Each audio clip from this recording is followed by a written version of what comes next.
Hello les amis, je vous retrouve pour une nouvelle vidéo sur le football français et la Ligue 1.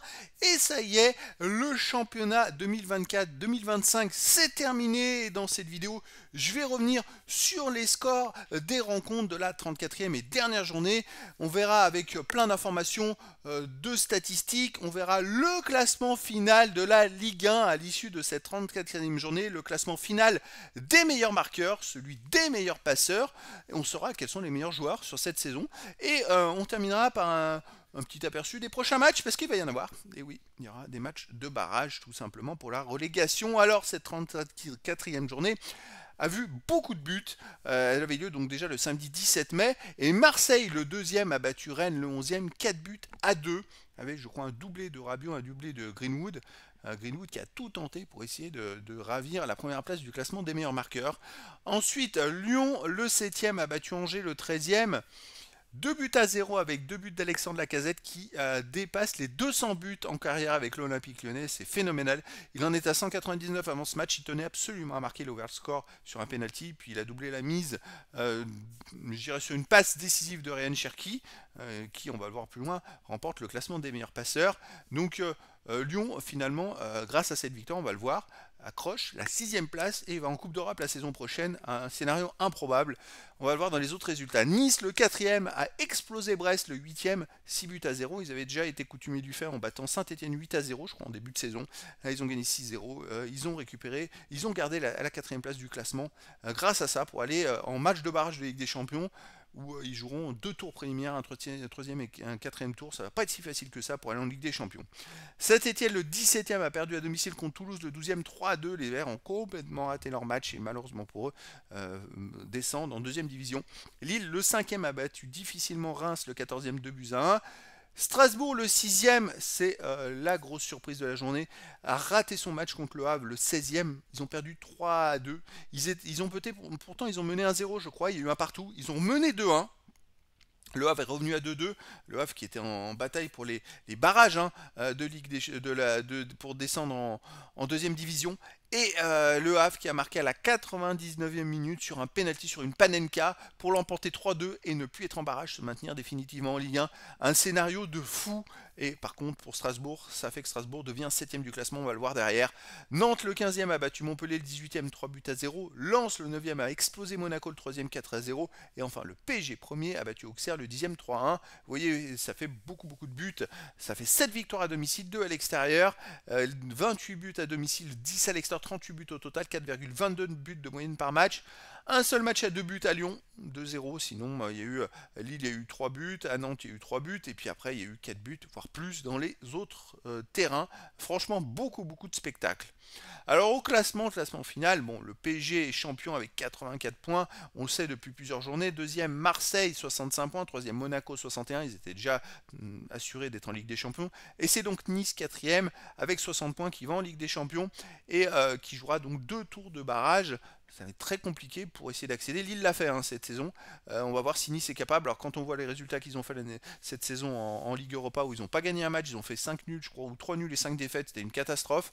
On va voir. Ensuite, 5e Lille avec 60 points et 6e Lyon 57 points. Les deux équipes sont en Ligue Europa. 7e Strasbourg avec 57 points. Alors Strasbourg n'a rien pour l'instant. Malheureusement pour eux, après une folle saison, ils ont perdu leurs 2 derniers matchs alors qu'ils étaient invaincus depuis une quinzaine de matchs, qui étaient fantastiques. Et ils ont raté complètement leur fin de saison. Ils pourraient aller en Coupe d'Europe si le PSG bat Reims en finale de la Coupe de France. Et comme ça leur donnerait l'accès à la C4. Ça pourrait être pas mal aussi pour eux, la C4, la Ligue Europa Conférence. Ensuite, 8e Lens, 52 points, 9e Brest, 50. 10e Toulouse, 42 points, 11e Auxerre, 42 points, 12e Rennes, 41. 13e Nantes avec 36, 14e Angers, 36, 15e Le Havre qui sort de la zone de relégation avec 34 points. Et donc c'est Reims qui est 16e avec 33 points et qui va jouer les barrages pour la relégation, pour la descente en Ligue 2. 17e Saint-Etienne 30 points et 18e Montpellier avec 16 points. Les deux équipes descendent directement en Ligue 2. Alors, le classement des meilleurs marqueurs, eh ben, il y a 2 joueurs en tête, Dembélé du PSG et Greenwood de Marseille, premier ex-aequo avec 21 buts, troisième Kalimundo de Rennes, 17 buts, quatrième Jonathan David de Lille, 16 buts, cinquième Alexandre Lacazette de Lyon, 15 buts, qui fait quand même une belle remontée finalement. Emega est sixième avec 14 buts comme Barcola du PSG, 14 buts, huitième ex-aequo à York de Brest et Gouiri de Marseille, 13 buts, avec Biarritz de Monaco aussi 13 buts. 11e, Stassin de Saint-Etienne et Guessant de Nice avec 12 buts.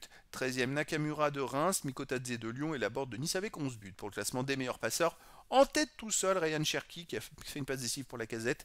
Et pour Lyon, il est à 11 passes décisives. Deuxième ex-aequo, Perrin d'Auxerre, Dadi Simon de Nantes, Barcola du PSG, 10 passes.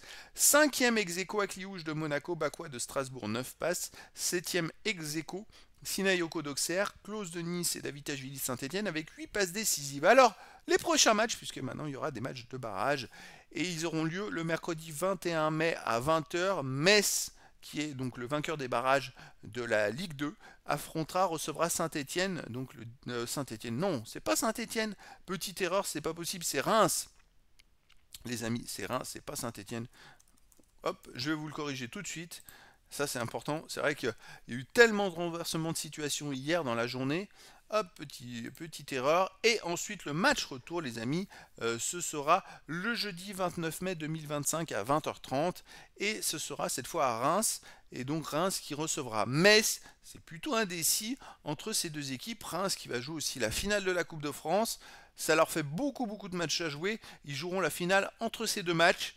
Ça fait une fin de saison folle pour Reims qui se retrouve un peu dans l'embarras.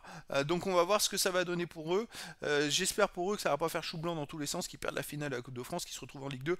C'est un avantage pour Metz, hein. Franchement, je vous le cache pas que Reims joue la finale au milieu. Et c'est pour ça qu'il y a il y a 8 jours d'écart, hein. Il y aura un match le jeudi, le match retour. Je pense qu'il a été décalé en fonction du fait qu'il y a la finale de la Coupe de France et d'un point de vue équité pour laisser un jour de récupération en plus pour Reims. Donc voilà les amis. Eh bien, écoutez, c'était la présentation des résultats Infostat et surtout classement final à l'issue de la 34e journée du championnat de France de football de Ligue 1 saison 2024-2025. Voilà les amis. Je vous dis à très bientôt pour une nouvelle vidéo.